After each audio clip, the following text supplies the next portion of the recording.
Hi, fifth graders.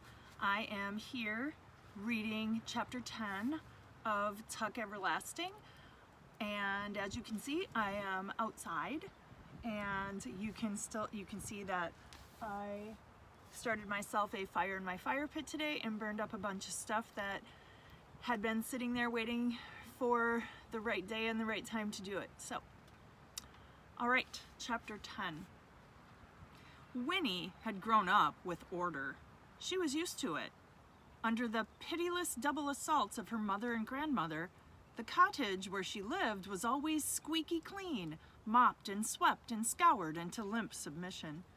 There was no room for carelessness, no putting things off until later. The Foster women had made a fortress out of duty. Within it, they were indomitable, and Winnie was in training. So, she was unprepared for the homely little house beside the pond, unprepared for the gentle eddies of dust, the silver cobwebs, the mouse who lived, and welcome to him in a table drawer. There were only 3 rooms. The kitchen came first, with an open cabinet where dishes were stacked in perilous towers without the least regard for their varying dimensions. There was an enormous black stove and a metal sink, and every surface, every wall, was piled and strewn and hung with everything imaginable, from onions to lanterns to wooden spoons to wash tubs. And in a corner stood Tuck's forgotten shotgun. The parlor came next, where the furniture, loose and sloping with age, was set about helter-skelter. An ancient green plush sofa lolled alone in the center, like yet another mossy fallen log, facing a soot-streaked fireplace still deep in last winter's ashes. The table with the drawer that housed the mouse was pushed off, also alone, into a far corner, and 3 armchairs and an elderly rocker stood about aimlessly, like strangers at a party, ignoring each other. Beyond this was the bedroom, where a vast and tipsy brass bed took up most of the space. But there was room beside it for the washstand with the lonely mirror, and opposite its foot a cavernous oak wardrobe from which leaked the faint smell of camphor. Up a steep flight of narrow stairs was a dusty loft. "That's where the boys sleep when they're home," May explained, and that was all. And yet, it was not quite all, for there was everywhere evidence of their activities, May's and Tuck's. Her sewing, patches and scraps of bright cloth, half-completed quilts and braided rugs, a bag of cotton batting with wisps of its contents, like snow, drifting into cracks and corners, the arms of the sofa webbed with strands of thread and dangerous with needles, his wood carvings, curly shavings furrying the floor, and little heaps of splinters and chips, every surface dim with the sawdust of countless sandings, limbs of unassembled dolls and wooden soldiers, a ship model propped on the mouse's table, waiting for its glue to dry, and a stack of wooden bowls, their sides smooth to velvet, the topmost bowl filled with a jumble of big wooden spoons and forks, like dry bleached bones. "We make things to sell," said May, surveying the mess approvingly.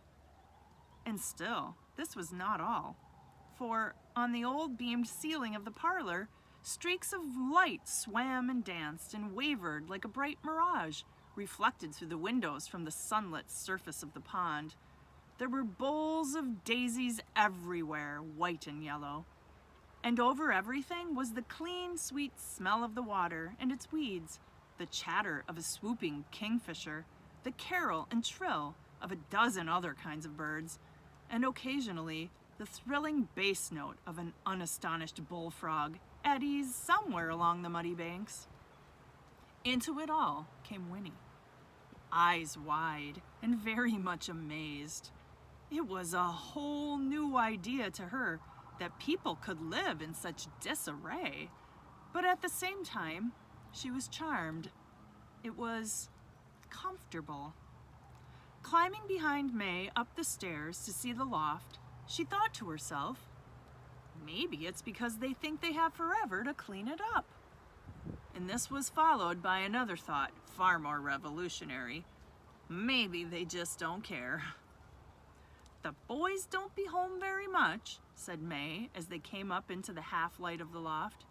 But when they are, they bed up here. There's plenty of room. The loft was cluttered too, with all kinds of odds and ends. But there were 2 mattresses rolled out on the floor, and fresh sheets and blankets were folded almost neatly on each, waiting to be spread. Where do they go when they're away? Asked Winnie. What do they do? Oh, said May, they go different places, do different things. They work at what jobs they can get, try to bring home some of their money. Miles can do carpentering, and he's a pretty fair blacksmith, too. Jesse, now, he don't ever seem too settled in himself. Course, he's young. She stopped and smiled. That sounds funny, don't it? Still, it's true. Just the same. So Jesse, he does what strikes him at the moment. Working in the fields or in saloons, things like that, whatever he comes across. But they can't stay on in any one place for long, you know. None of us can. People get to wondering. She sighed. We've been in this house about as long as we dare. Going on 20 years. It's a right nice place. Tuck's got so he's real attached to it. Then, too, it's off by itself. Plenty of fish in the pond, not too far from the towns around.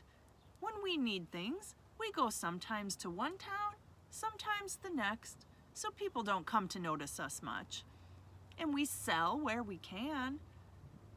But I guess we'll be moving on one of these days. It's just about time. It sounded rather sad to Winnie, never to belong anywhere. That's too bad, she said, glancing shyly at May. Always moving around and never having any friends or anything? But May shrugged off this observation. Tuck and me, we got each other, she said, and that's a lot. The boys, now, they go their separate ways. They're some different, don't always get along too good. But they come home whenever the spirit moves, and every 10 years, first week of August, they meet at the spring and come home together so as we can be a family again for a little while. That's why we was there this morning. One way or another, it all works out. She folded her arms and nodded, more to herself than to Winnie. Life's got to be lived, no matter how long or short, she said calmly. You got to take what comes. We just go along like everybody else one day at a time. Funny, we don't feel no different. Leastwise, I don't. Sometimes I forget about what's happened to us and forget it altogether. And then sometimes it comes over me and I wonder why it happened to us. We're plain as salt, us Tucks. We don't deserve no blessings. Well, if it is a blessing. And likewise, I don't see how we deserve to be cursed, if it's a curse. But still, there's no use trying to figure out why things fall the way they do. Things just are. And fussin' don't bring changes. But Tuck now, he's got a few other ideas, but I expect he'll tell you. There, the boys are in from the pond. Winnie heard a burst of voices downstairs, and in a moment, Miles and Jesse were climbing up to the loft. Here, child, said May hastily. Hide your eyes. Boys, are you decent? What'd you put on to swim in? I got Winnie up here. Do you hear me? Oh, for goodness sake, Ma, said Jesse, emerging from the stairwell. You think we're gonna march around in her all together with Winnie Foster in the house? And Miles behind him said, We just jumped in with our clothes on, too hot and tired to shed them. And it was true. They stood there side by side with their wet clothes plastered to their skins and little pools of water collecting at their feet. Well, said May, relieved. All right. Find something dry to put on. Your pa's got supper nearly ready. And then she hustled Winnie down the narrow stairs. Okay, so that was chapter 10. And you got to to visit the Tux household.